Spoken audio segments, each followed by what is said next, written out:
Shalom Bapak Ibu Saudara yang terkasih dalam Tuhan, kembali lagi di Studio Kristen Channel. Pada kesempatan ini kita akan mendengarkan kesaksian yang sangat luar biasa, yaitu seorang murtadin yang memiliki latar belakang yang sangat fanatik, dan pada saat ini dia memutuskan untuk percaya kepada Yesus.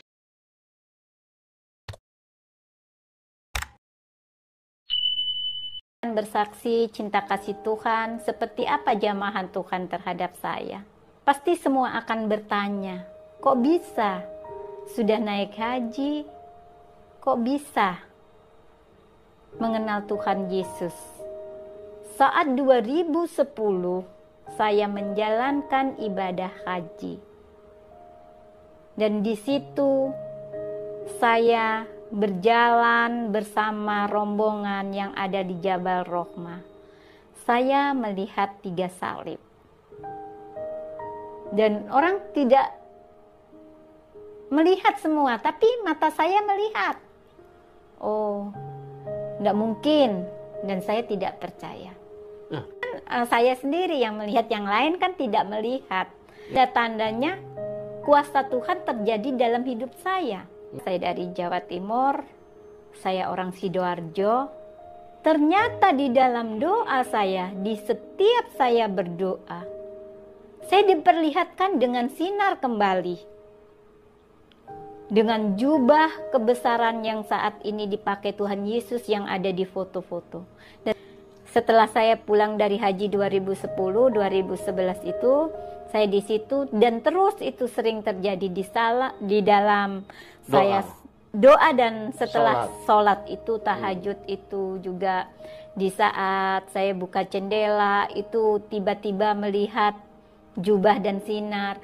Dan di saat saya bersedih, di saat saya, pokoknya namanya juga sudah perusahaan, juga kerjaan sudah tidak ini ya.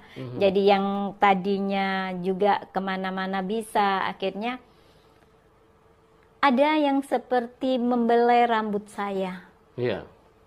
Jangan bersedih anakku, dan itu suara memang benar-benar saya dengar.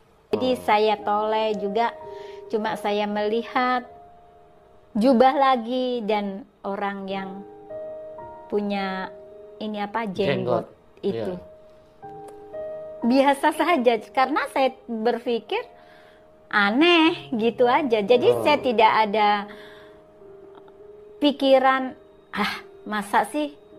Tapi setelah saya sadar, saya mengenal Tuhan Yesus, itu baru saya menyadari, dan saya berpikir, oh iya ya, waktu itu Tuhan sudah mempertaruhkan hidupnya untuk menyelamatkan manusia yang berdosa. Dan berarti saya ini bukan orang yang benar. Justru Tuhan memanggil saya karena saya orang yang tidak benar. Jadi jangan salah, orang sudah naik haji, orang itu memang sudah suci, sudah tidak. Justru saya sadar, di mana salib 3 yang saya lihat, yang saya pelajari saat ini sesuai dengan firman, di situ Tuhan menyerahkan dirinya bersama 2 penjahat, yang dikatakan ada 2 kiri kanannya, ada 2 penjahat.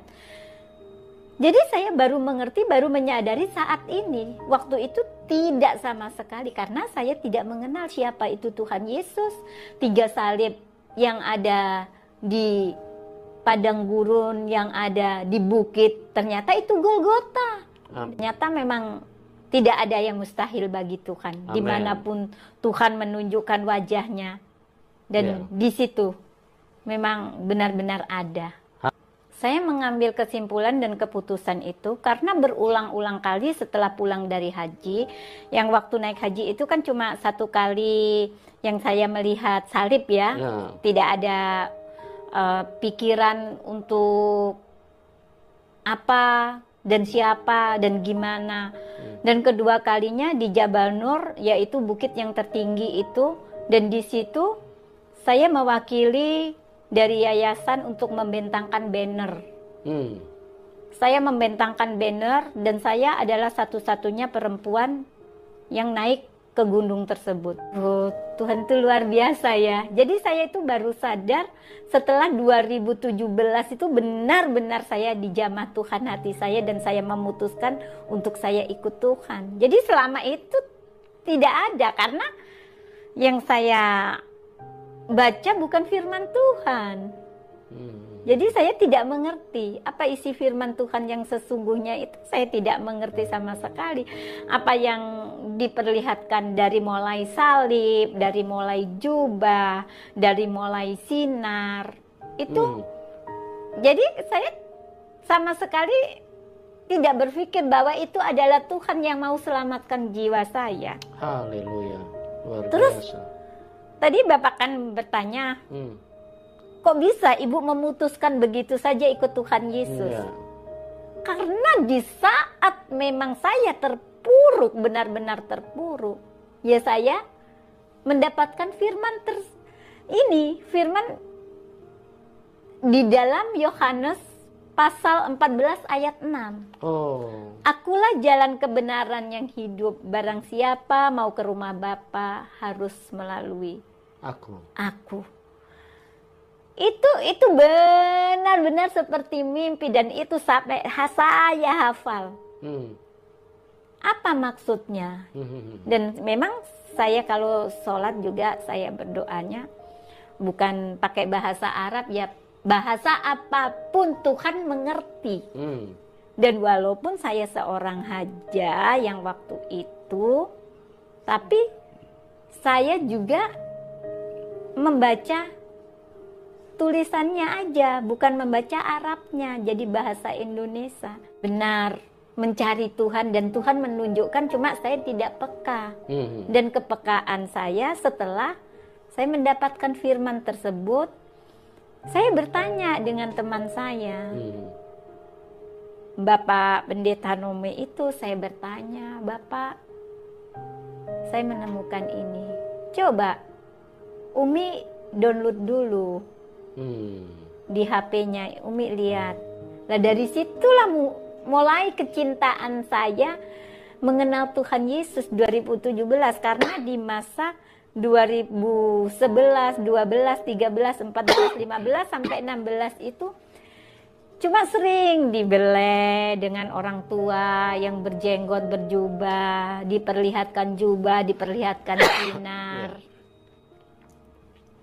Jadi saya berpikir saat memang benar-benar Tuhan jamah hati saya, di situ saya tanya sama Bapak Pendeta, ya sudah, mulai dari situ saya sudah melepaskan hijab saya tidak sholat lagi. Bapak Pendeta tidak pernah untuk membuat saya menjadi orang Kristen. Tapi memang dari dasarnya 2010 saya naik haji, itu sudah Tuhan jamah saya pelan-pelan, mulai mempelajari yang ada di HP, saya download Alkitab, terus mendengarkan musik-musik, lagu-lagu rohani Kristen. Itu ada kedamaian dan sukacita. Kok akhirnya banyak yang hafal, saya bilang gitu.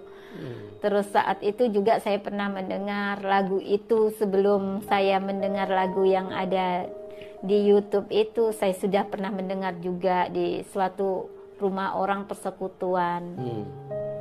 Di situ saya ingat sekali lagu itu, hari ini, dan saya percaya semua ini adalah jalan Engkau. Dan itu saja, saya tidak minta apa-apa untuk saya bisa seperti ini, seperti itu, tidak. Jadi saya minta hikmat kepada Tuhan supaya saya benar-benar kalau sudah diselamatkan, Tuhan pakai untuk Yakobus 5 pasal 5 ayat 7 sampai yang ke-11 mengatakan, bersabar dalam penderitaan. Karena itu saudara-saudara, bersabarlah sampai kedatangan Tuhan. Sesungguhnya petani menantikan hasil yang berharga dari tanahnya, dan ia sabar sampai telah turun hujan musim gugur dan hujan musim semi. kamu juga harus bersabar dan harus meneguhkan hatimu, karena kedatangan Tuhan sudah dekat. Saudara-saudara, janganlah kamu bersungut-sungut dan saling mempersalahkan, supaya kamu jangan dihukum. Sesungguhnya hakim telah berdiri di ambang pintu. Saudara-saudara, turutilah teladan penderitaan dan kesabaran para nabi yang telah berbicara demi nama Tuhan. Sesungguhnya kami menyebut mereka berbahagia, yaitu mereka yang telah bertekun. Kamu telah mendengar tentang ketekunan Ayub, dan kamu telah tahu apa yang pada akhirnya disediakan Tuhan baginya. Karena Tuhan Maha Penyayang dan penuh belas kasih. Biarlah kesaksian ini memberkati kita, menguatkan iman kita kepada Tuhan Yesus sebagai Tuhan dan Juru Selamat pribadi kita. Karena Yesus berkata, aku jalan kebenaran dan hidup. Tidak ada jalan melalui Bapa kalau tidak melalui aku. Percaya kepada Yesus, engkau akan selamat. Dan kalau tidak percaya kepada Yesus, engkau akan binasa. Ya, marilah kita semua bersandar kepada Tuhan yang benar, Tuhan yang adil, yang menyelamatkan kita dari dosa, yaitu Yesus Kristus yang mengampuni segala dosa dan kesalahan kita. Itu saja yang mungkin saya sampaikan. Semoga video ini memberkati kita dan menguatkan iman kita. Tuhan Yesus memberkati.